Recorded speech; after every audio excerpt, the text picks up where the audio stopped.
자, 오늘 35가를 공부할 차례인데 제목 한번 읽어보실까요? 성막 제작의 결산. 연속곡은 한 주도 빠짐없이 하루도 빠짐없이 연속적으로 좀 들어야 재미가 있는데 한 2주 동안 연속곡을 못했습니다. 쉬었습니다. 탤런트가 뭐가 탈이 나가지고 촬영을 못했습니다. 이제 성막 제작에 대해서 마지막 부분을 우리가 살펴보겠는데요. 여러분 어떤 부분인가 하면 오늘 내용은 복잡한 게 하나도 없습니다. 39장에 가서 보시면 핵심적인 그 말씀이 나오는데 우리가 읽었습니다. 39장 32절을 보시면 이스라엘 자손이 이와 같이 성막 곧 회막의 모든 역사를 마치되 여호와께서 모세에게 명령하신 대로 다 행하고, 또 43절을 보시면요, 모세가 그 마친 모든 것을 본즉 여호와께서 뭐 하셨다고요? 명령하신 대로 되었으므로 모세가 그들에게 축복하였더라. 이게 무슨 말씀입니까? 성막을 제작하는 일이 이 이스라엘 백성들을 자기들 마음대로 하지 않고 어떻게 했다는 겁니까? 하나님께서 모세에게 명한 대로 그대로 다 제작되었더라. 이렇게 하면서 딱 마쳤다는 겁니다. 그래서 이제 오늘 본문의 내용은 여호와께서 모세에게 명령하신 그 말씀대로 되어졌는지를 어떻게 합니까? 그 내용을 하나씩 전부 뭡니까? 확인하는 내용입니다. 여러분 이걸요, 오늘 우리가 그 건축에 비유하자면 여러분 똑같습니다. 여러분 예를 들어서 우리가 건축을 할 때 뭐가 중요할까요? 건축을 할 때 뭐가 중요한가 하면 건축을 다 마치고 나서 준공검사를 반드시 받아야 된다는 겁니다. 이 준공검사가 뭔가 하면 그러니까 그 건물 사용 승인서를 말하는 겁니다. 준공이 검사 떨어지지 않으면 뭡니까? 아무리 멋지게 지어진 집 같지만 건물이라도 사용할 수 있습니까? 없습니까? 안 된다는 거죠. 그거와 똑같습니다. 그러니까 설계대로 지어졌는지, 그리고 설계도대로 안에 들어갈 재료가 제대로 바르게 사용되었는지, 법대로 지어졌는지 이런 것들을 꼼꼼하게 다 살피고 준공검사가 딱 떨어지면 어떻습니까? 그 건물은 지금부터 사용해도 된다 이렇게 하잖아요. 그거하고 똑같습니다. 이제 오늘 이 회막도 성막도 딱 마찬가지라는 거죠. 이제 성막은요, 특별히 여러분 뭡니까? 이동식 텐트입니다. 하나님이 거하시는 집인데 이동식 텐트입니다. 여러분 우리가 이 성막에 관해서 공부하면서 이미 공부를 했죠, 그죠? 여러분 텐트의 특징이 뭡니까? 요즘은요 하도 뭐 좋은 시대를 살아서 이 텐트를 주로 쳐서 야외에서 우리가 지내질 않고 뭘 합니까? 뭐 캠핑카도 있고 뭐 아니면은 뭐 리조트도 있고 뭐 얼마나 시설이 좋습니까? 근데 예전에는 몇십 년 전만 하더라도 여름에 이렇게 야외 가거나 하게 되면 텐트를 많이 쳤잖아요. 텐트의 특징이 뭡니까? 텐트는요 이렇게 지지대를 딱 세워서 이렇게 이 폴대를 세우고 그리고 또 말뚝을 박고 하는데 어느 한쪽이라도 뭡니까? 뭐가 맞지 않으면 어떻습니까? 텐트가 안 세워져요. 넘어져 버리는 겁니다. 마찬가지입니다. 하나님께서 이동식 텐트, 하나님이 거하시는 집인 이 회막을 성막을 건축함에 있어서 그러니까 재료도 그렇고 뭐 여러 가지 하나님께서 모세에게 명하신 그대로 다 제작이 되었는지 안 되었는지, 이건 뭡니까? 한번 고정된 집이 아니고 또 이동하고 걷고 세우고 해야 되기 때문에 그러니까 뭡니까? 접었다가 세웠다가 걷었다가 계속 일을 해야 되는 집이기 때문에 만약에 하나님께서 모세에게 명하신 대로 안 되었다면요, 이건 이 이동식 뭡니까? 집이 되지를 않았다는 것이죠. 그래서 뭡니까? 그대로 되었는지를 하나하나 다 점검을 하고 그러고 나서 어떻게 되었다는 겁니까? 하나님께서 모세에게 명하신 대로 되었더라. 그러면서 축복하고 이제 마지막 결산을 하는 그런 내용입니다. 그래서 여러분 이런 걸 공부하게 될 때 우리가 여러분 어떤 의미가 있을까요? 이게요, 성경을 공부하면서 하나님께서 모세에게 말씀하신 대로 되었네, 이거 다 확인하는 것도 중요하지만 더 중요한 게 뭘까요? 이 성막은, 이 회막은 뭐의 모형입니까? 앞으로 이스라엘 백성들이 가나안 땅에 들어가서 통일된 나라를 이루고 나서 이제는 이동식 텐트가 아닌 하나님이 거하실 집이, 이 성막이 뭘로 바뀌니까? 성전으로 바뀌는 것이죠. 그리고 이 성전은 또 신약 시대에는 뭡니까?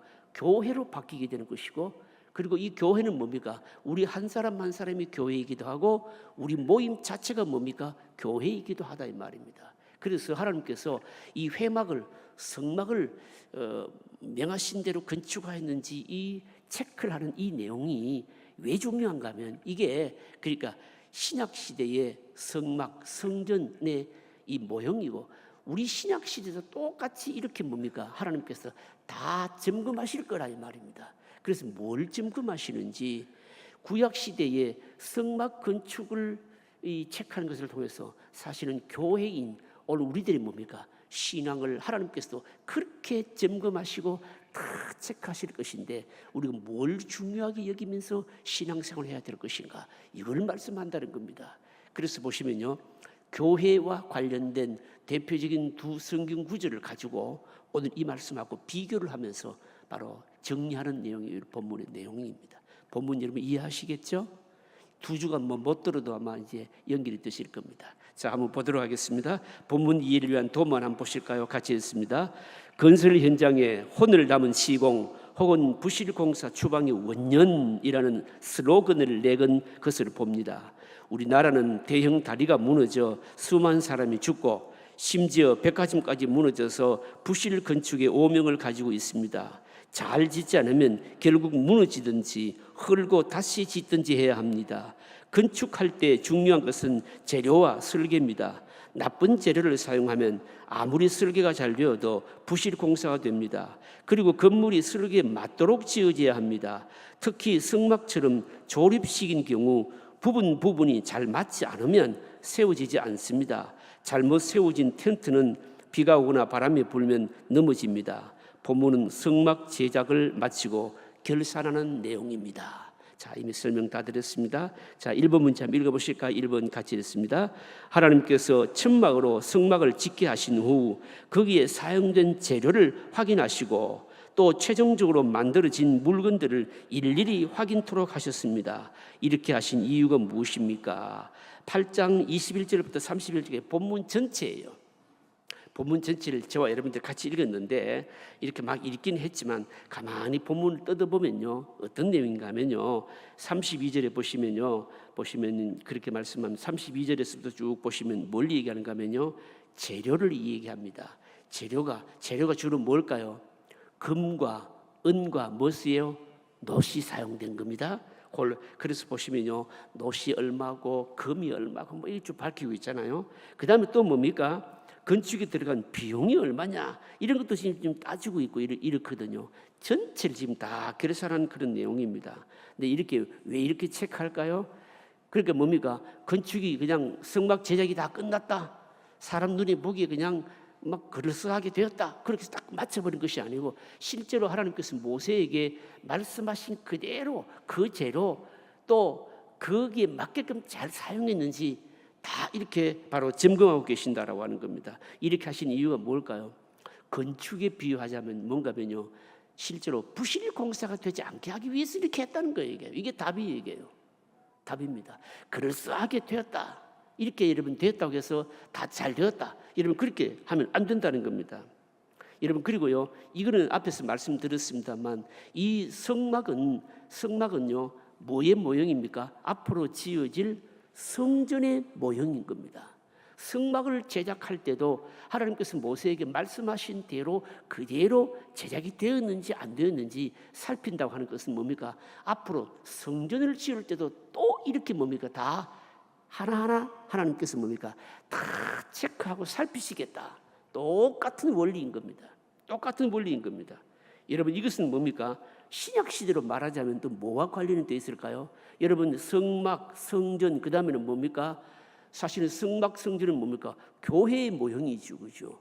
교회는 눈에 보이는 건축물이기도 하지만 뭡니까? 우리 자신들, 우리 하나님의 백성들의 모임 자체도 공동체도 여러분 교회거든요.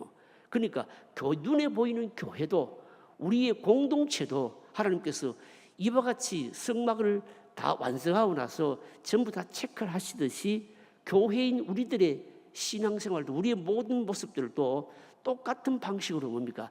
다 점검하실 것이다. 이런 의미를 여러분 갖고 있는 겁니다. 여러분요. 그런 의미에서 이 성막 건축을 마치고 제작을 마치고 하나님께서 도대체 뭘 체크하셨느냐, 요걸 보면은요, 여러분 나중에 우리가 하나님 앞에 섰을 때 신약 교회도 오늘 우리들도 하나님 앞에 섰을 때 하나님께서 뭘 가지고 우리를 판단하실까라고 하는 기준이 된다는 점에 있어서 뭡니까? 대단히 중요한 의미를 가지고 있습니다. 여러분 이거 우리가 신약적으로 성막은 성전으로, 성전은 교회에서, 교회는 우리 눈에 보이는 교회이기도 하지만 또 뭡니까? 우리 모임 자체도 다 교회인데 우리가 하루하루 뭡니까? 만들어져가는 교회로서 우리가 사실 늘 지어져 가고 있거든요. 뭘 생각하면서 염두에 두고 지어져 가야 될 것인가? 이 부분에 있어서 교훈을 준다는 점에 있어서 성막 제작의 결사는 의미가 있는 겁니다. 어렵지는 않습니다. 자, 그 다음 문제 한번 보실까요? 자, 2번입니다. 2번 문제 같이 읽어보실까요? 2번 같이 읽습니다. 신약 성경에서 성전 건축에 대한 두 가지 모델을 볼 수 있는데, 하나는 고린도전서 3장에 나오는 계획교회로서의 성전이고, 또 하나는 에베소서 2장에 나오는 전체적이고 우주적인 교회로서 성전입니다.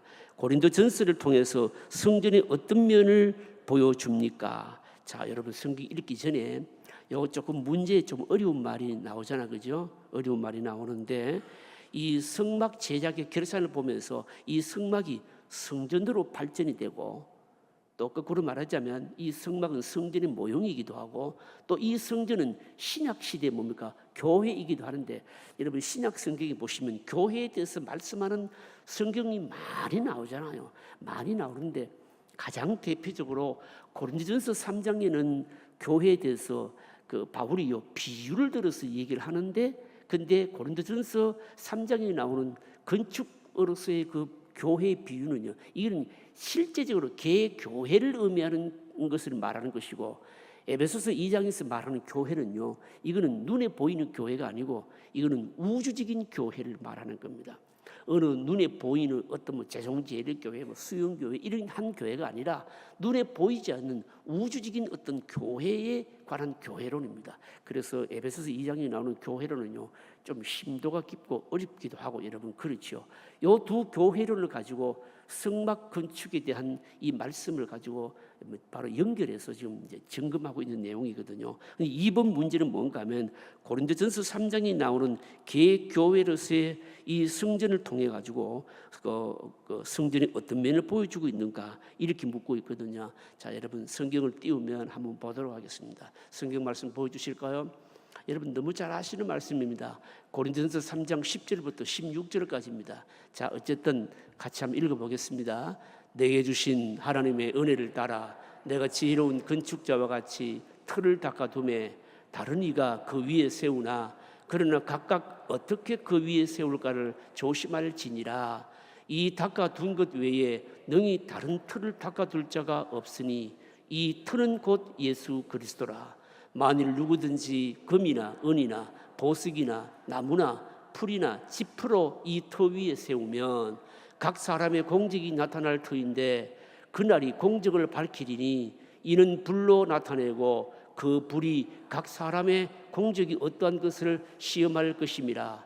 만일 누구든지 그 위에 세운 공적이 그대로 있으면 상을 받고, 누구든지 그 공적이 불타면 해를 받으리니, 그러나 자신은 구원을 받되 불 가운데서 받은 것 같으리라. 너희는 너희가 하나님의 성전인 것과 하나님의 성령이 너희 안에 계시는 것을 알지 못하느냐. 자, 이런 비유인데요, 예수님께서 바울이요 뭡니까? 건축자의 비유를 딱 말씀하는데 굉장히 긴 말씀 같은데 핵심은 딱 세 가지예요. 세 가지인데 뭘까요? 첫 번째는요, 틀을 얘기하는 겁니다. 바울이요 틀을 얘기하는데, 틀가 뭐라고 얘기합니까? 예수 그리스도라 얘기합니다. 여러분 사도 바울이요 복음을 전하면서 열심히 복음을 전했지만, 바울이 복음을 전하면서 핵심은 뭔가 하면 뭘 전했습니까? 다른 것 전하지 아니하고 예수 그리스도의 죽으심과 부활, 예수님만을 전한 거예요. 예수님이 뭡니까? 집을 짓는 것을 비유하자면 예수 그리스도의 죽으심과 부활은요, 건물 건축에 비유하자면 뭐와 같다는 겁니까? 기초라는 겁니다. 터라는 겁니다. 이 터는 예수 그리스도고 이 터는 뭡니까? 누구의 것이 될 수가 여러분 없습니다. 예수 그리스도가 기초하여서 그 위에 틀을 세웠다. 바울은요 복음을 전하면서 다른 것 전하지 않았습니다. 오직 뭡니까? 예수님의 십자가 죽으심과 부활만 딱 전한 겁니다. 이게 뭡니까? 기초 터라는 거죠, 여러분요. 터. 여러분 건물 지을 때 기초가 중요하지 않습니까? 여러분요. 기초가 중요하지 않으면 어때요? 기초가 중요하지 않으면 여러분 공사를 다 하고 나서 언제든지 무너질 가능성이 많습니다. 우리나라 사람들은 지금 뭐 아파트 짓는 거, 아파트 재건축에 관심이 굉장히 많잖아요, 여러분요. 굉장히 많은데 보시면 여러분 건축업자들이요 제일 건축을 하는 데 있어서 그 꺼려하고 잘 하지 않으려고 하는 게 어떤 곳일까요? 저는 뭐 건축업자는 아닙니다만 들은 얘기입니다만 기초공사가 힘드는 공사는요 하려고 할까요, 안 할까요? 안 하려고 하는 겁니다. 안 하려고 하는 겁니다. 우리 동네 말입니다. 저 수영구의 바닷가에 있는 그 요즘 뭐 뜨거운 감자 아파트 있잖아요. 뉴스 많이 듣잖아요, 여러분요. 그 아파트도 재건축을 하려고 하는데 매립을 한 데다가 바닷가라서 사실은 건축 회사들이 뭡니까? 잘 달리들지 않으려고 하는 이유가 뭔가 하면 기초공사가 뭡니까? 어렵습니다, 여러분요. 어렵습니다. 여러분 건축도 마찬가지인데 우리의 신앙 건축도 뭡니까? 똑같다는 겁니다. 예수 그리스도가 기초가 안 되어 있으면 뭡니까? 언제든지 무너질 수 있다. 요거 하나 하고 그 다음에 고린도전서 3장 10절로 16절을 보시면 우리가 읽었습니다. 읽은 내용 가운데 또 하나의 핵심이 나와요. 그 핵심이 뭘까요? 재료입니다. 재료를 얘기하고 있어요. 재료를 얘기하는데 재료를 여러 가지를 얘기하고 있어요. 금과 은과 또 뭐가 나옵니까? 보석과 나무와 풀과 집. 재료가 어떤 게 얼마나 많습니까? 여러 가지잖아요, 그렇죠? 재료가 여러 가지를 얘기하는 것 같은데 실제로는 뭡니까? 재료는 딱 두 가지여야 됩니다. 뭘까요? 어떤 재료일까요? 그 보시 금이나 음이나 보석은 뭐예요? 이거는 나중에 보시면요, 이게 올바른 재료로 건축했는가 안 했는가 불로 시험한다 그랬거든요. 불로 시험했을 때에 타버리는 재료가 있고 안 타버리는 재료가 있다. 딱 두 가지입니다. 금, 은, 보석, 나무, 풀, 집 여러 가지를 얘기를 하는데 핵심은 딱 재료는 두 가지예요. 하나는 뭡니까? 금, 은, 보석 타지 않는 것. 또 하나는 뭡니까? 타버리는 것. 나무나 풀이나 집은 다 타버리는 거예요. 타버리는 겁니다. 그러면 여기서 금, 은, 보석 타지 않는 재료는 뭘까요?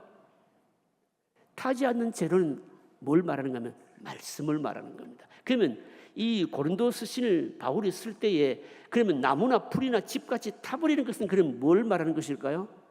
그때 당시로 봤을 때 철학이나 유행하는 여러 가지 사상이나 사람들이 듣기 좋은 뭡니까? 이런 것들을 말하는 거예요.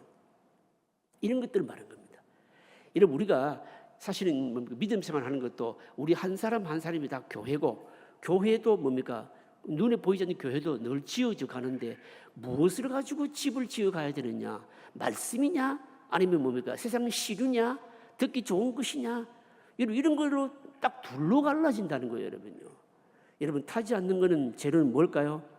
말씀인 겁니다, 여러분요. 말씀인 겁니다. 그 다음에 또 여러분 보시면 앞에 고린도전서 3장 10절로 16절까지 그 비유 말씀을 읽었는데 그 비유 말씀과 또 핵심이 뭡니까?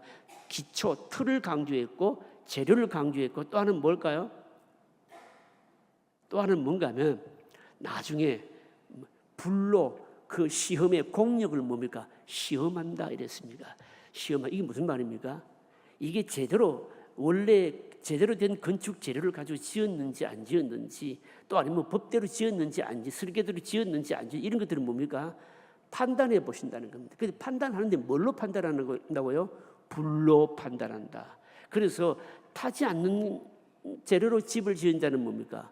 그대로 공력이 남아있는 자에게는 뭘 주신다고요? 상을 주시고 그겁니다. 이게 무슨 말씀일까요? 무슨 말씀인가 하면 건축하는 사람이 집을 자꾸만 무턱대고 짓는 게 아니고 다 짓고 나서 뭡니까? 제대로 지었는지 안 지었는지 뭡니까? 그걸 다 뭡니까? 판단한다는 것이죠. 여러분 우리도 마찬가지입니다. 그냥 무턱대고 신앙생활 하는 건 아니잖아요. 신앙생활 하는 것은 뭐에 비유합니까? 집 짓는 것에 비유하는데 그냥 우리가 그냥 신앙생활 무턱대고 하는 것이 아니고 이 사람이 너가 신앙생활을 바로 했는지 못했는지 상을 받을 것인지 안 받을 것인지 어떻게 한다는 겁니까? 하나님께서 주님이 뭡니까? 다 판단해 보시겠다는 겁니다, 여러분요. 심판해 보시겠다는 겁니다. 그 심판에 대해 뭘로요? 불로 한다는 겁니다, 여러분. 이 세 가지를 꼭 얘기하고 있는 겁니다. 그런데 여러분 이게 왜 이 말씀을 할까요? 사실은 여러분 뭡니까? 그 다음 문제 3번 문제에 나옵니다만은 여러분 보십시오. 하나님께서 모세를 통해서 성막을 제작할 때도 제작을 하고 나서 마지막에 점검을 할 때 뭘 점검하시는가 하면 이런 재료들을 다 점검하셨거든요. 다 점검하셨습니다. 그래서 여러분 기억하셔야 됩니다. 우리는 그냥 무턱대고 신앙생활 하는 것이 아니고 여러분 우리가 신앙생활 한 것에 대해서 도대체 뭘 기초로 해서 무슨 재료를 가지고 그리고 나중에 집 지은 자들이 나중에 중간검사를 받듯이 다 체크받을 날이 온다는 것을 염두에 두고 뭡니까? 늘 믿음생활을 해야 된다는 거죠, 여러분. 그걸 말씀합니다. 자, 한번 보십시다. 그럼 3번 문제 읽어보실까요? 자, 3번 또 같이 읽겠습니다. 본문에서 우리가 주목해야 할 것은 성막에 사용된 주요한 재료들입니다. 금과 은과 놋이 얼마나 사용되었고 또 그것이 어디에 어떻게 사용되었는가? 참으로 많은 금과 은과 놋이 사용되었습니다. 중요한 것은 금이 사용되어야 할 곳은 금이 사용되었고 은이 사용되어야 할 곳은 은이 사용되었으며 놋이 사용되어야 할 곳은 놋이 사용되었다는 것입니다. 금이 부족하다고 해서 금이 사용되어야 할 곳에 은이 사용되었다든지 금이 남는다고 해서 은이 사용되어야 할 곳에 금을 사용하지 않았습니다. 그만큼 바른 재료를 사용하여 짓도록 했습니다. 재료의 중요성에 대해서 바울이 주시는 교훈이 무엇입니까? 자, 고린도전서 3장 12절 자, 여러분 한번 읽어보실까요? 같이 했습니다. 만일 누구든지 금이나 은이나 보석이나 나무나 풀이나 지프로 이 터 위에 세우면 말씀드린 대로 재료가 여러 가지가 있지만 실제로는 두 가지로 나누어집니다. 구약시대에 뭡니까? 성막 제작도 마찬가지였다는 것이죠. 성막 제작이 뭐였다는 겁니까? 성막 제작도 여러분 뭡니까? 뒤에 가면 또 나오는데 이미 앞에서 우리 공부를 했는데 여러분 머릿속에 정리해 놓으셨는지 모르겠습니다. 성막은요 나중에 성전으로 발전되는데 크게 나누죠. 세 부분으로 나눈다고 말씀드렸잖아요. 뜰 그리고 뭡니까? 성소 그리고 뭡니까? 지성소. 여러분 뜰에는 여러분 뭐가 있었습니까? 뜰에는 보시면요 번제당한 물두멍이 있었잖아요. 번제당한 물두멍은 다 뭘로 만들었습니까? 놋으로 만들었잖아요. 이게요. 그리고요 그 안에 뭡니까? 성소에 들어가면 뭡니까? 성소에는 또 기구들이요 은으로 만들어진 것이 많고 특이한 것은 지성소 안에 법궤는요 은이나 놋 같은 건 일체 사용되지 않고 전부 뭘로요? 100% 완전히 금으로만 만든 거예요. 이게요. 그러니까 놋이 사용되어야 될 곳에 놋이 사용되고 은이 사용되어야 될 곳에 뭡니까? 은이 사용되고 금이 사용되어야 될 곳에 금을 사용하시고 하나님께서 다 정하신 대로 그렇게 했는지 그 재료를 하나하나 면밀히 다 살피셨다고 하는 겁니다. 재료가 뭡니까?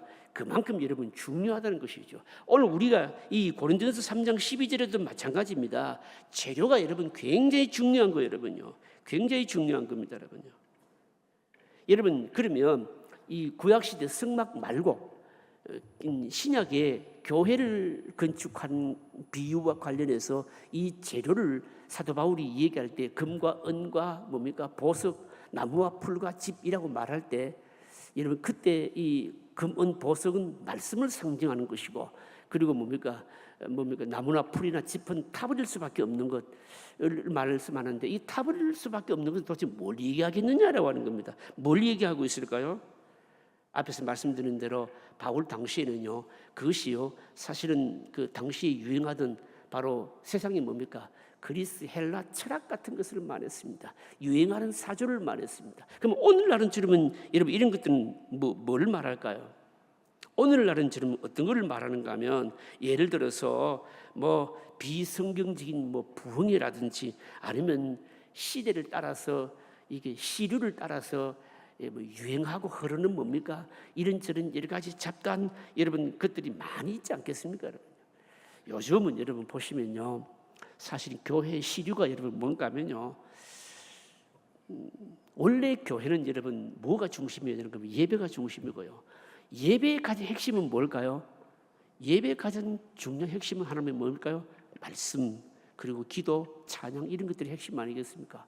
그런데 언제부터인가 한국 교회는요 예배 말씀 이게 중요한 게 아니고 뭐 어떻게 된 건지 교회 안에 웬 세미나가 그렇게 많은지 모르겠어요. 막 세미나도 많이 하고 무슨 뭐 포럼도 많이 하고 나쁜 건 아니지만 우리가 새로운 것들 뭐 배우고 할 때 어떤 교육 프로그램에서 할 수는 있지만 여러분 이런 세미나나 또 아니면은 뭐 유행하는 여러 가지 이런 뭐 프로그램들이 여러분 예배나 하나님의 말씀을 대신할 수 있을까요? 대신할 수가 여러분 없죠, 여러분요. 없습니다. 이런 시류들은 말입니다. 사상적인 어떤 조류나 이런 유행하는 사고방식이나 사상이나 이런 것들은요, 이런 것들을 주 재료로 해서 뭡니까? 여러분, 신앙의 집을 건축해서는 안 된다는 거예요. 그러니까 바울 당시로 말하자면 여러분, 바울 당시에 금이나 은이나 보석은 뭡니까? 지금도 마찬가지입니다만 하나님의 말씀, 타지 않는 변하지 않는 말씀. 그리고 뭡니까? 또 나무나 풀이나 짚은 뭡니까? 타버리고 없어져 버리는 것. 이거는 시대마다 바뀔 수가 있는데 여러분 이것은 뭡니까? 이런 걸 가지고 여러분 집을 건축해서는 안 된다라고 하는 겁니다. 여러분 특별히 우리가 여러분 우리 좀 깊이 생각해 봐야 될 것은 뭔가 하면 신앙생활 하면서 신앙에 우리 신앙생활을 집을 짓는 것을 비유한다면 이 재료가 중요한데 사실 이 말씀의 재료라고 하는 것이 타지도 않는 이 말씀의 재료가요 주가 되어야 됨에도 불구하고 왜 그렇게 어떻게 보면 인기가 없을 수도 있어요. 왜 그럴까요? 말씀의 재료가 인기가 없는 이유가 뭘까요? 어떻게 보면 재미가 없어. 여러분 딱딱하잖아요. 딱딱하잖아요, 여러분. 여러분 부흥이 하면 얼마나 재밌습니까? 왜 재밌습니까? 웃기는 얘기도 하고 농담도 하고 이런저런 예화도 들고 뭐 그래서 재밌잖아요, 여러분요. 그래서 그냥 재미있다라고 생각하면 뭐라고 하느냐면 은혜 받았다 이렇게 얘기해요. 여러분 은혜 성도들이 교인들이 말합니다. 은혜 받았다. 이 은혜 받았다는 이 말 속에는 굉장히 많은 뉘앙스가 포함되어 있어요. 여러분 어떤 것일까요? 은혜 받았다. 이 말 속에 어떤 말이 포함되어 있을까요? 뉘앙스가 어떤 게 있을까요? 첫째로는요, 내가 듣기 좋았다, 쉬웠다. 그럼 뭐 어떤 게 있을까요? 재미있었다. 뭐 그런 거겠죠, 그렇죠, 여러분요. 그런데 이 말씀의 재료는 어떻습니까? 일단 딱딱하고 좀 듣기도 좀 뭡니까? 쉽지도 않고 그리고 어떤 경우에는 뭡니까? 지금 내 상황하고도 뭡니까? 잘 맞지 않는 경우도 여러분 있어요. 그래서 이 말씀의 재료라고 하는 것이 이게 주 재료가 되어야 됨에도 불구하고 별로 인기가 없어요, 여러분요. 그래서 뭐가 인기가 있을까요? 말씀 이외의 재료들이 뭡니까? 더 인기가 있는 거예요. 그런데 문제가 뭘까요? 말씀 이외의 재료들을 많이 먹으면요, 그걸 많이 먹은 신앙은요, 어떤 신앙인가 하면요, 죽순신앙이에요. 죽순신앙. 죽순신앙이라면 무슨 말입니까? 먹기는 좋은데, 퍼먹기는 좋은데 이게 별로 큰 영양가가 없어서 영양가 오래 가지를 못하는 겁니다. 단단하게 가지를 못한다는 거예요. 이게. 그래서 뭡니까? 그냥 듣기 좋다, 나에게 유익하다라고 생각해서 그것을 뭡니까? 주 재료로 신앙의 집을 건축해서는 안 된다는 거죠, 여러분요. 안 된다는 겁니다. 그 나중에 뭡니까? 다 타버리고 없어져 버린다는 거죠, 여러분. 그걸 얘기하고 있습니다, 여러분. 여러분 그래서 뭡니까? 재료가 중요하다 이 말씀입니다. 자, 그다음 문제 보십시다. 4번 문제 또 보실까요? 자, 4번 문제 같이 읽겠습니다. 신약에서 또 하나의 성전 모델은 에베소서 2장에 나오는 성전인데 특징이 무엇입니까? 자, 에베소서 2장에 여러분 또 에베소서 2장을 또 한번 보실까요? 이 또 본문의 내용이 좀 길어요. 길지만은 한번 또 읽어보십니다. 내가 한번 물어볼 겁니다. 길다고 정신 안 차리고 읽지 말고 정신 차리고 한번 읽어보도록 하겠습니다. 같이 읽으실까요? 같이 읽습니다. 그는 우리의 화평이신지라 둘로 하나를 만드사 원수된 것 곧 중간에 막힌 담을 자기 육체로 허시고 법 조문으로 된 계명의 율법을 폐하셨으니 이는 이 둘로 자기 안에서 한 세 사람을 지어 화평하게 하시고 또 십자가로 이 둘을 한 몸으로 하나님과 화목하게 하려 하심이라. 원수된 것을 십자가로 소멸하시고 또 오셔서 먼 데 있는 너희에게 평안을 전하시고 가까운 데 있는 자들에게 평안을 전하셨으니 이는 그로 말미암아 우리 둘이 한 성령 안에서 아버지께 나아감을 얻게 하려 하심이라. 그러므로 이제부터 너희는 외인도 아니요 나그네도 아니요 오직 성도들과 동일한 시민이요 하나님의 권속이라. 너희는 사도들과 선지자들이 터 위에 세우심을 입은 자라. 그리스도 예수께서 칠이 모퉁이 돌이 되셨느니라.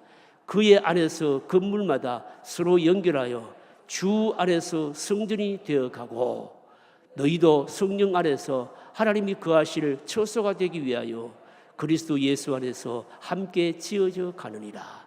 이게 바울이 말하는 교회론인데요. 여기서 말하는 교회론은 고린도전서 앞에서 우리가 말씀을 보았던 그 교회론과는 전혀 다릅니다. 여기서 말씀하는 교회론은요, 어떤 교회론을 말하는가 하면 눈에 보이는 한 사람 한 사람의 이런 눈에 보이는 교회가 아니고 보이지 않는 우주적인 교회를 얘기하는 겁니다. 아이고, 이 우주적인 교회가 도대체 뭐냐? 이게 여러분 무슨 말씀인가 하면 여러분 이런 겁니다. 여러분요, 예수님이 오시기 이전까지는 예수님이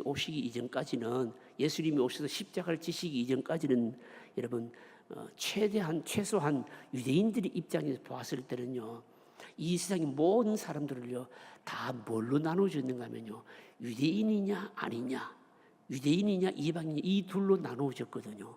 그런데 예수님이 오셔서 십자가를 지심으로 말미암아 이 모든 것이 뭡니까? 다 차별이 다 없어져 버린 겁니다. 예수님께서 십자가에 죽으심으로 일어난 일이 뭘까요? 이 세상에 있는 유대인이나 비유대인이나 이런 게 의미가 있는 것이 아니고 모든 인간들은 다 죄인이었는데 예수님이 십자가에서 죄값을 지불하심으로 말미암아 이제는 그 모든 차별이 다 없어져 버렸고 그리스도 안에서 이제는 구원받은 뭡니까? 하나의 백성만 딱 되게 된 겁니다. 그래서 예수 그리스도 안에서 십자가를 믿은 사람들은요, 유대인, 비유대인, 돈 있는 사람, 없는 사람 이런 건 다 의미가 없고 뭘로 바뀌게 되는가 하면 그리스도 안에 있느냐, 그리스도 밖에 있느냐 이렇게 바뀌게 된 겁니다. 그래서 그리스도 안에 있는 자들은 뭡니까?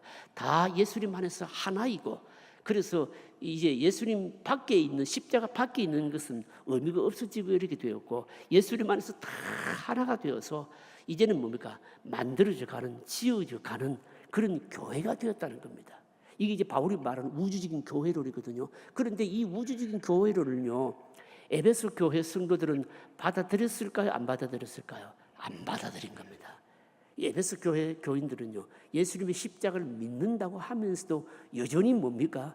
여전히 율법적인 사고방식 안에 다 갇혀 있어서 유대인들은 뭡니까? 유대인들대로 비유대인들에게, 이방인들에게 차별하고 우리는 구원받은 백성들 이러면서 여전히 그리스도 안에서 하나 되는 것을 뭡니까? 방해하고 막았던 것이죠. 막았습니다. 그래서 바울이 우주적인 교회를 펼치고 있는데 그 우주적인 교회는 뭔가 하면 너희들이 말하는 유대인, 비유대인 이런 건 아무런 차별이 없고 이제는 그리스도 안에서 하나가 되었으니 그리스도 안에서 하나 된 자들로서 이제는 뭡니까? 한 몸으로 지어져, 그러니까 여러분 이제 우리가 뭡니까? 믿음 생활하는 것이 지어져 가는, 완성된 게 아니고 주님 오실 그때까지 만들어져 가는, 지어져 가는 교회로서 하나다. 이걸 이제 얘기를 하는 겁니다. 근데 이거하고 지금 이제 무슨 얘기가 있다, 무슨 말이라는 어떤 의미가 있을까요, 여러분요? 이게 무슨 의미가 있을까요, 여러분요? 무슨 뜻인가 하면 여러분 뭡니까? 여러분 이렇게 지어져 가는, 만들어져 가는 교회가 되려고 그러면 완성된 교회가 아닙니다. 뭐가 중요할까요?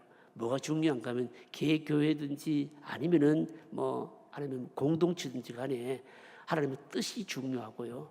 그리고 뭡니까? 역시 뭡니까? 하나님의 말씀을 재료로 해서 모든 교회가 하나님의 뜻에 맞도록 세워져 가야 된다. 이걸 이제 강조하고 있는 겁니다. 강조하고 있는 겁니다. 여러분 보시면 오늘 보시면요, 성막 제작을 다 마치고 나서 결산을 어떻게 합니까? 재료도 이런 것 저런 거 다 검토하고 맨 마지막에 읽은 말씀이 뭡니까? 여호와께서 모세에게 뭡니까? 말씀하신 대로 다 그렇게 제작이 되었고 말씀하신 대로 다 제작된 것을 보고 어떻게 했습니까? 그들에게 뭡니까? 명령하신 대로 되었으므로 모세가 그들에게 축복하였더라. 이렇게 말씀하고 있거든요. 이게 무슨 말씀인가 하면 여러분 이걸 오늘 우리들이 적용해야 됩니다. 우리는 지금 사실은 완성된 교회가 아닙니다.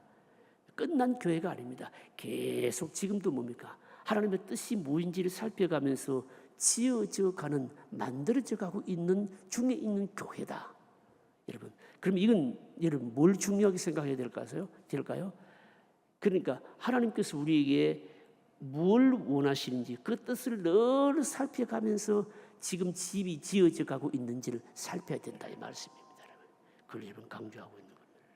그 다음 문제 한번 보십시다. 자, 5번 문제 한번 읽어보실까요? 자, 5번 같이 읽겠습니다.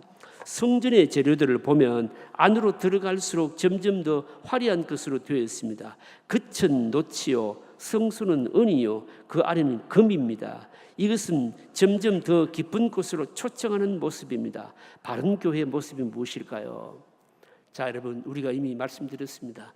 뜰에 있는 어떻습니까? 뜰에 있는 것들은 뭘로 만들었습니까? 노초로 만들었잖아요. 물두멍이나 아니면 번제단이나 제물을 태우고 제사장이 드리기 위해서 번제물을 잡고 지성소 안에 들어갈 때 손발을 탁 씻은 이런 기구들은 전부 노초로 만들었거든요. 또 성소 안에는 물론 금으로 만든 것도 있지만 일부는 은이 사용되었고, 그리고 맨 안쪽에 지성소에는 뭡니까? 오직 금만 딱 사용되었고, 그래서 이 문제가 뭔가 하면 안으로 들어갈수록 점점 더 화려한 것으로 되어 있다 이 말입니다. 이게 도대체 바른 교회의 모습이 무엇일까에 대한 뭡니까? 바로 의미를 준다는 것이죠. 뭐겠느냐? 이렇게 묻고 있는 겁니다. 이게 무슨 말씀일까요? 이게 여러분 답이 뭘까요? 여러분 보시면요, 바른 교회의 모습이 무엇일까? 무슨 모습인가 하면요, 지속적으로 하나님께 나아가는 공동체가 되어야 된다는 것을 의미하는 겁니다. 여러분 우리는 성막, 성전, 그리고 눈에 보이는 교회, 오늘 우리들이 다 교회인데 이 교회는 여러분 모든 것이 다 지어진 게 아니라는 겁니다. 그러니까 앞으로 계속해서 하나님께 만들어져가는 공동체로서 하나님께 가까이 나아가는 공동체가 되어야 되는 겁니다. 여러분 간혹 그런 경우 있잖아요. 그런 경우 있습니다. 간혹 보면요, 성도님들이 교회를요 주변에 있는 주위에 있는 다른 교회들과 막 경쟁하면서 비교해서 우리 교회가 더 좋다 뭐 이런 얘기를 하잖아요. 여러분 하나님 앞에서는 그런 별로 의미가 없어요, 여러분요.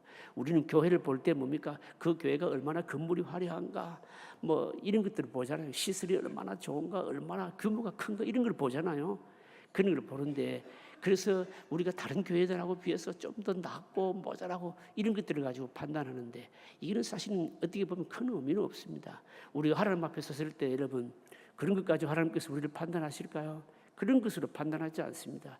다른 교회를 경쟁 대상으로 삼는 것은 여러분 의미 없습니다. 우리는요 아직 지어져가는, 아직 완성되지 않는 교회로서 오직 장성한 분량에 서 계신 그리스도와 가까워지고 그리스도를 닮으려고 하고 이런 것들이 뭡니까? 우리가 체크해야 될 대상이라는 거죠, 여러분요. 대상인 겁니다. 여러분 개인적으로 말입니다. 우리가 이걸 좀 둘로 나누어서 생각할 수가 있는데, 하나는 뭔가 하면 여러분 개인적으로 볼 때는요 사실은 우리가 예수님을 믿는 것으로 다 되었다 이렇게 생각하면 여러분 안 됩니다. 어떤 면에서 예수님을 믿었다라고 하면 뭡니까? 그때부터 이제는 뭡니까? 시작입니다. 그럼 뭐가 시작이라는 겁니까? 거룩도 배워야 되고 뭡니까? 하나님의 뜻도 여러분 알아가야 되고, 이 세상에서 우리의 삶을 통해서 뭡니까? 삶을 통해서 이런 그리스도인이다라고 하는 것은 뭡니까? 싸우기도 하고 배워가야 되기도 하고 이런 것들은 뭡니까? 지속적으로 이제 뭡니까? 그것을 이루어가야 되는 것이죠, 여러분요. 사실 여러분 우리가 살아가는 이 세상은요, 비유를 들자면 세상은요 용광로와 같은 곳입니다. 여러분 염색 공장이 염색통과 같은 곳입니다. 여러분 용광로만 보십시오. 뭐 어떤 쇠든지 간에 철이든지 간에 용광로에 들어가면 어떻게 됩니까? 다 녹아버립니다. 여러분 염색하는 공장을 한번 가보신 적이 있으신가요? 가지 마세요. 냄새가 너무 독해가지고 신나 냄새 너무 나가지고 뭐 코리 아파서 못 갑니다. 간혹 여러분 한번 뭐 TV나 어떤 영상을 통해서 보게 되면요, 거대한 염색통 말입니다. 그게 돌아가는데 여러분 거기 하면 어떤 옷이든지 간에 한번 들어갔다 나오면 뭡니까? 염색이 안 될 여러분 천이 배가 어디 있겠습니까? 세상이 여러분 똑같습니다. 여러분. 이 세상은요, 어떻게 보면 죄의 용광로입니다. 완전히 죄의 뭡니까? 염색통이에요, 여러분요. 거기 염색이 안 되고 말입니다. 안 녹아날 사람이 없어요. 사실 이런 거 생각하게 되면 뭡니까? 야, 내가 예수 믿고 그리스도를 산다는 게 이게 안 되겠다 싶은 생각이 들 때가 많이 있어요. 그럼에도 불구하고 뭡니까? 말씀과 성령을 의지해서 염색되지 않고 녹아나지 않고, 사실은 우리가 예수 믿고 나면은 그때부터 시작되는 게 바로 이거거든요. 예수님 처음 믿었다고 다 된 게 아니에요. 이제 시작이에요, 이게요. 끊임없이 훈련받고 어떻습니까? 거룩을 닮아가야 되고 이 세상 속에서 다른 삶이 있다는 것을 보여야 되고, 사실은 시작인 거죠, 여러분. 시작인 겁니다. 그래서 예수 믿는 것으로 다 끝난 게 아니다. 개인적으로 이걸 명심해야 되고, 또 교회적으로는 뭡니까? 교회적으로는요, 오늘 여기에 이 5번 말씀을 가지고 우리가 적용하자면, 여러분 뭘까요? 적용하자면, 그러니까 어떻습니까? 그 보면 성전의 그 성막을 제작하면서 사용되어지는 그 물건이 뭡니까? 보시면 재료가 노세스부터 은으로부터 금으로 안으로 들어갈수록 더 좋은 뭡니까? 재료를 그러니까 사용되었다는 말은 더 하나님께 더 가까이 가는 이런 모습이 여러분 개인적으로도 있어야 되고 뭡니까? 교회적으로도 있어야 된다는 겁니다. 여러분 교회적으로 있어야 된다는 말은 무슨 말입니까? 여러분 가시적인 것에 형식적인 것을 목표로 하고 여러분 그것을 통해서 뭔가 자부심을 느끼고 그렇게 해서는 안 된다는 거죠, 여러분요. 큰 건물, 사람들이 많이 모이는 것 이런 것으로 다 되었다, 뭘 이루었다, 이거는요 완전히 사단의 속임수예요. 사단의 속임수입니다, 여러분요. 거룩한 백성으로 보존이 되고 지어져가는 교회로서의 함께 지어져가는 교회로서의 이런 어떤 목표, 이런 것들이 바로 교회의 진정한 목표가 되어야 된다. 이거는 뭡니까? 이 성막 제작의 이 재료들이 밖에서 안으로 들어가면서부터 뭡니까? 놋과 은과 금으로 되어졌다고 하는 것이 우리에게 주시는 교훈입니다. 여러분 그래서 우리는요 점검해 보아야 됩니다. 뭘 점검해 보아야 되느냐? 날마다 그리스도께 하나님께 더 가까이 가는 이런 뭡니까? 성전이 되어야 된다라고 하는 것을 우리에게 교훈하고 있는 겁니다. 자, 그다음 문제 마지막 문제 한번 보실까요? 자, 6번 문제 같이 읽겠습니다. 성막 건축의 결산을 통해 주시는 교훈은 모든 것이 주님 앞에 드려야 한다는 것입니다. 우리는 주님께서 믿는 자들을 어떻게 판단하실지 모릅니다. 특히 바울은 고린도 교회를 향해서 잘못된 재료로 사용했을 때 불에 타 없어질 것을 말했습니다. 우선 우리가 관심을 가져야 하는 것은 주님의 뜻에 맞는 신앙의 공동체를 건설하는 것입니다. 이것은 몇 사람이 할 일이 아닙니다. 우리가 모두 해야 할 일입니다. 모든 성도가 힘써 해야 할 일은 가장 성경적이고 주님의 뜻에 맞는 신앙의 공동체를 세우는 일입니다. 왜냐하면 이런 공동체가 없으면 결국은 우리가 신앙이 파산되기 때문입니다. 또 주님께서는 모든 개개인의 신앙생활을 점검해 보실 것입니다. 이 부분에 대하여 바울이 강조하는 것이 무엇입니까? 자, 이 부분에 이제 바울이 강조하는 것 본문 한번 띄워 주십시오. 같이 읽으실까요? 같이 읽습니다. 각 사람의 공적이 나타날 터인데 그날의 공적을 밝히리니 이는 불로 나타내고 그 불이 각 사람의 공적이 어떠한 것을 시험할 것입니다. 자, 이게 무슨 말씀입니까? 반드시 건축하는 사람은 나중에 뭡니까? 반드시 중고검사 받아야 할 날이 온다는 반드시 기억해라는 겁니다. 그런데 공적이 나타날 텐데 그 공적을 밝히는데 뭘로 밝힌다고요? 불로 다 밝힌다는 겁니다. 불로 다 밝힌. 이거 명심해라는 겁니다. 우리 여러분 이거 잊지 말아야 됩니다, 여러분요. 잊지 말아야 됩니다. 그러니까 여러분 그래서 이걸 우리가 이 시험을 이 주님의 판단을 다 통과하기 위해서 명심해야 될 것이 뭘까요, 여러분요? 명심해야 될 것은 말씀대로 신앙생활 하는가 이거죠. 말씀대로 신앙생활 하는가. 무슨 말입니까? 자꾸 우리가 신앙생활하면서 형식만 가지고 하려고 하지 말고요. 여러분 또 우리가 충성했는데 이 충성도 굉장히 귀중한 것인데 어떤 마음으로 충성했는가? 이것도 여러분 중요한 겁니다, 여러분요. 율법적이고 형식적인 신앙을 버리고 그리고 말씀을 가지고 하나님이 주님이 요구하시는 것에 맞는 신앙생활을 하는 것, 이것이 나중에 뭡니까? 이것이 주님 앞에 인정될 것이다 이 말입니다. 이것만이 뭡니까? 불에 타지 않고 남을 것이다라고 하는 겁니다. 여러분 한번 점검해 봐야 됩니다. 여러분요. 우리의 관심이 뭔가 하면 주님의 뜻에 맞는 공동체, 여러분 이거는 어떻게 이루어질까요? 늘 명심해야 됩니다. 목회자뿐만이 아니고 여러분 성도들 모두가 다 특별히 직분자들이 우리 교회가 과연 성경적인 교회로 세워지고 있는가, 성경적인 신앙생활을 하고 있는가, 이런 것들을 점검하지 않으면 나중에 여러분 다 불에 타 없어져 버릴 가능성이 많다는 것이죠.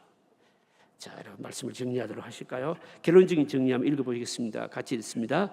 성막 건축의 결사를 통해 오늘의 교회를 살펴야 합니다. 우리 눈에는 세상적인 방법으로 크게 된 교회들이 눈에 들어옵니다. 그러나 주님은 얼마나 말씀 중심으로 교회를 이루었는지 측정하실 것입니다.